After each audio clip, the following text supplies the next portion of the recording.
Hello and welcome to the first of a set of quick tips that we're going to look at every single bit to introduce you into After Effects, okay?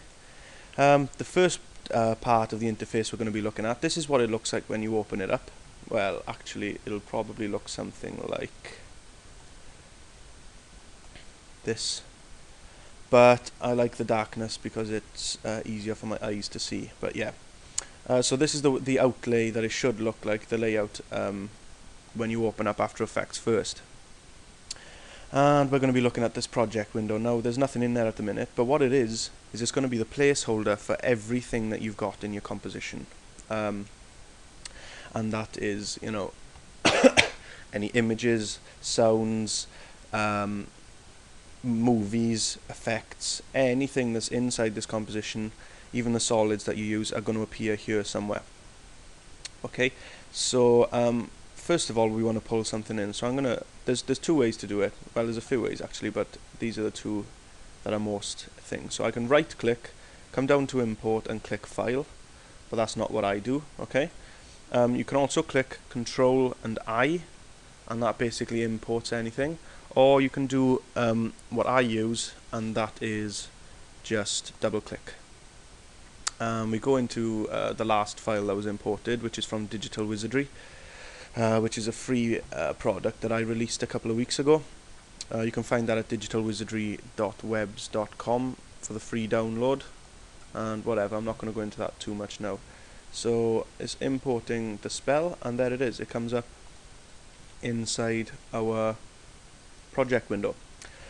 Now, first thing I want to do is maybe rename it, just to keep, I mean, when you at the beginning you're not going to be using some really heavy comps, that's the truth, but what you do want to do is get into the practice of keeping your compositions as tidy as possible, and there's numerous ways to do it, and I'm going to talk you through a couple of them now. First of all, you need to know what you're looking at, so I'm going to call this, you know, just for the sake of the tutorial, I'm going to call it spell again.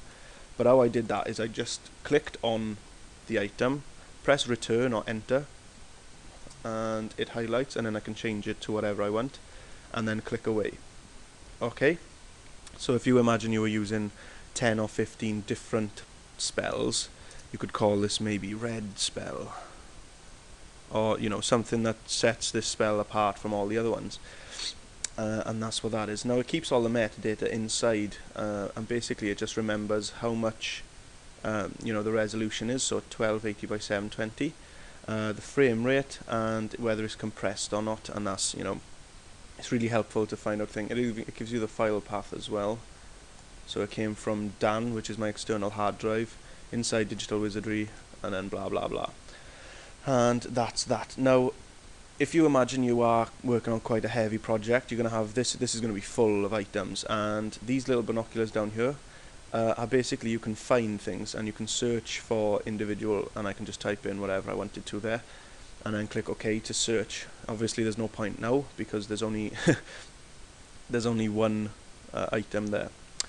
Now again, with regards to keeping your project and your compositions tidy, you can click on this to create a folder and say I want, as I said, say there's 15 spells in this scene.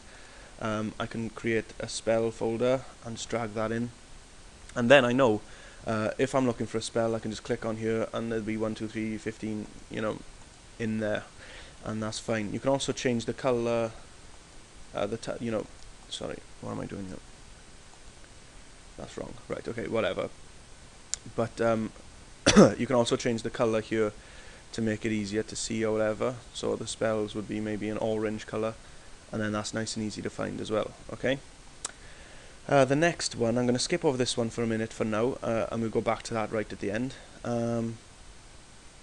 And this is bits per channel, which is the color space and color depth basically. I think if you're shooting on DSLRs or handycams, 8 or 16 is fine, but if you're creating something like motion graphics that's got a lot of glows or, you know, anything like that, 32 bits per channel float, which is, you know, just makes the color depth a lot more. There's more colors per channel, if you get me. Okay, and that's basically what it is. But alt click on that to change that. That's something that you I'd advise you just read up about for your personal projects, okay? And say I've accidentally created a folder there. This bin is obviously a bin. I can just drag and drop it onto the bin, and that's that. Now, we'll go back to this little film strip here, and that is create a comp, and that's obviously what you're going to be doing inside of After Effects. So that's what we're going to do now. There's two ways of doing it. I can either click on it and just create my own. As you can see, there is hundreds of presets, and you know, that's fine. But what I'm going to do, I'm going to cancel that. I'm going to drag red spell onto it, and it creates a composition that exactly matches whatever you drag onto it, okay? So I don't have to think of any settings now. It's already there. 10 frames, 12 frames, 14 frames, there we go. So that's exactly what we're doing. So there is basically everything that you need to know about this part of the project, and in the next tutorial we're going to be looking down at the timeline. So join me again for the next quick tip. Thanks very much. Bye bye.